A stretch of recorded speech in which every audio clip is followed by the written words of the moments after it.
June 8, 1845. The Hermitage, Tennessee. Andrew Jackson's funeral is underway. The room is silent except for Reverend William Menifee Normant delivering the eulogy. Mourners bow their heads. Everything is solemn, respectful, dignified. And then a parrot starts screaming obscenities. Not just cursing, screaming, loud, creative, sailor-level profanity that echoes through the entire service. The kind of language that makes mourners gasp, that shocks a preacher mid-eulogy, that turns a solemn occasion into absolute chaos. The bird won't stop. Someone has to physically carry the parrot out of the funeral, remove it from the premises, while it's still cursing. This actually happened at the funeral of the 7th President of the United States. His pet parrot, a bird named Paul, or Polly, disrupted his own memorial service with profanity. And here's the best part. Jackson taught it every word. The 7th President of the United States spent years training his parrot to swear, and the parrot learned so well, was so proficient at profanity, that it disrupted his own funeral. This is the story of Andrew Jackson's cursing parrot, and trust me, it gets better. Old Hickory and his bird. Andrew Jackson was not a delicate man. He was a frontier warrior, a duelist who'd been shot multiple times, a general who won battles through sheer force of will. He was tough, aggressive, and absolutely did not care what polite society thought of him. He swore, constantly, creatively. The man had a vocabulary that could make soldiers blush. He cursed enemies, cursed allies, cursed his horse when it moved wrong. Profanity was his natural language. So when Jackson acquired a parrot, likely in the 1830s during his presidency, he did what came naturally. He talked to it, and when Jackson talked, he cursed. The parrot's name was Paul, sometimes called Polly in accounts. She was probably an African gray, the species known for exceptional mimicry. African grays can learn hundreds of words. They don't just repeat sounds, they understand context. They know when to deploy specific phrases. Paul heard Jackson curse every day, for years, and she learned. Not just the words, the delivery, the emphasis, the timing. She became Jackson's profane protégé, his foul-mouthed apprentice. By the time Jackson died in 1845, Paul was a master, a virtuoso of vulgarity, the Pavarotti of profanity, and she was about to make history. The funeral incident, June 8, 1845. The Hermitage, Jackson's plantation in Tennessee. Andrew Jackson has just died. He's 78 years old. He had a state funeral in Nashville, but this is the service at his home. Family, friends, neighbors, the people who actually knew him. It's solemn, respectful. The preacher, Reverend William Menifee Normant, is delivering the eulogy. People are crying, saying goodbye to old Hickory. And then Paul starts screaming. Not talking, screaming, profanity, every curse word Jackson ever taught her, loud, clear, and absolutely inappropriate for a funeral. According to witnesses, and this is documented by several people who were there, the parrot's language was so obscene, so shocking, that people were scandalized. In a room full of people who knew Jackson, who'd heard him curse 1,000 times, the parrot still managed to shock them. The Reverend tries to continue, but Paul won't stop. She's screaming curse words over the eulogy, disrupting the service, making mourning impossible. Finally, someone makes the call. The parrot has to go. They physically remove Paul from the funeral service, carry her out while she's still cursing. Andrew Jackson's pet parrot got kicked out of his own funeral for swearing. It's the most Andrew Jackson thing that could possibly happen. Even in death, he managed to disrupt polite society. Through a bird. What the witnesses said, the funeral incident isn't just legend. Multiple people documented it. This actually happened. Reverend Normand himself told the story later. He described the parrot's uncontrollable profanity, said it was so bad they had no choice but to remove the bird. He seemed amused in retrospect, but at the time, it was shocking. One attendee wrote that the parrot swore like a trooper. Another said Paul used language that would have made a sailor blush. These are people who knew Jackson, who'd heard him curse, and they were still impressed by the parrot. That tells you something about how good Paul was. This wasn't just random swearing. This was Jackson-level profanity, creative, emphatic, perfectly timed. The parrot had learned from a master, and she'd mastered the craft. Some accounts suggest Paul was just stressed, that the crowd and commotion triggered her cursing, but that almost makes it better. Jackson trained his parrot so thoroughly that when stressed, her natural response was creative profanity. That's commitment to a bit, that's dedication to chaos. That's Andrew Jackson. Why Jackson taught the parrot to curse? Here's the question. Why?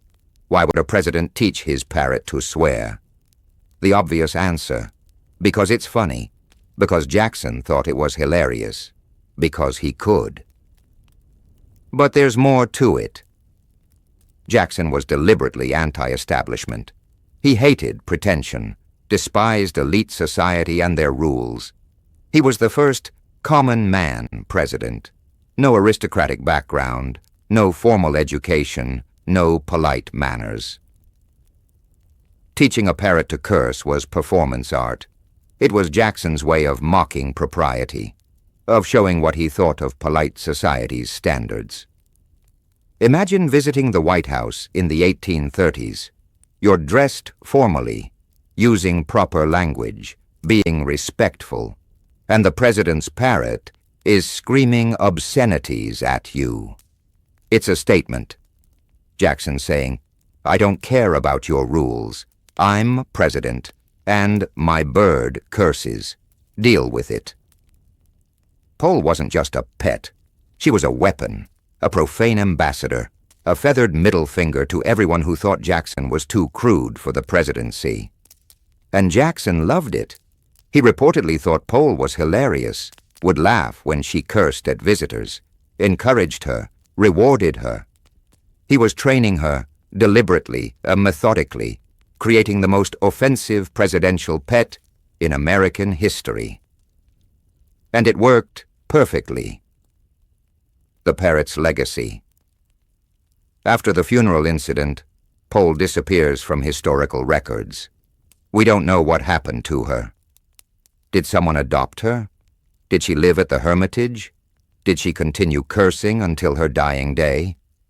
We'll never know, but her legacy remains. Paul is the most famous presidential pet for the worst reasons. She's remembered not for being elegant or dignified, but for being so profane, she disrupted a funeral. That's immortality. Weird, inappropriate immortality, but immortality nonetheless. She also reveals something important about Jackson. He wasn't just a rough frontier president. He was deliberately, aggressively anti-establishment. Everything he did, including teaching his parrot to curse, was calculated to offend polite society. And it worked. Jackson's enemies called him a barbarian, said he was unfit for office, claimed he brought vulgarity to the White House. They were right. He did. And he didn't care. In fact, he weaponized it, made it part of his political identity. Paul was living proof, a presidential pet who swore, who disrupted formal occasions, who embodied Jackson's contempt for propriety. She was the perfect pet for him, a parrot who reflected her owner exactly. Loud, crude, unapologetic, and absolutely unwilling to shut up. Presidential pets and chaos. Jackson's parrot isn't the only bizarre presidential pet. Presidential pet history is wonderfully weird. John Quincy Adams kept an alligator in the White House, in the East Room. He'd show it to guests. Theodore Roosevelt had a badger, and a bear, and a lion, and several snakes. The Roosevelt children kept basically a zoo. Calvin Coolidge had a pygmy hippo, a wallaby, a bobcat. The Coolidge White House was like a wildlife preserve. But none of them cursed at a presidential funeral. None disrupted their owner's memorial service. None achieved Pole's level of chaos. She stands alone, the most disruptive, inappropriate, memorable presidential pet in history. And she earned that title by doing exactly what Jackson trained her to do: curse loudly and refuse to stop. Perfect. What this says about America. Here's what I love about the Pole story. It reveals the gap between what we think presidents should be and what they actually are. We imagine presidents as dignified, formal, proper, living symbols of national virtue. But they're people, weird people. Andrew Jackson taught his parrot to curse. That's not dignified. It's hilarious and petty and very, very human. American presidents have always been strange. We just forget the weird details and remember the important stuff. The policies, the decisions, the historical impact. But Jackson wasn't just the president who shaped modern democracy and committed genocide against Native Americans. He was also the guy whose parrot screamed profanity at his funeral. Both things are true. Both are historically documented. Both matter. The serious history and the absurd history exist together. They're the same story, the same man. Pole reminds us that historical figures weren't marble statues. They were people, complicated, contradictory, sometimes ridiculous people. Andrew Jackson led armies, changed democracy, killed people in duels, and taught a bird to swear. All of it is true. All of it is history. The final word from a parrot. So here's what happened. Andrew Jackson died. His funeral was solemn and respectful, until his parrot started screaming profanity and had to be physically removed. It's undignified, inappropriate, disrespectful to the occasion. And Jackson probably would have loved it.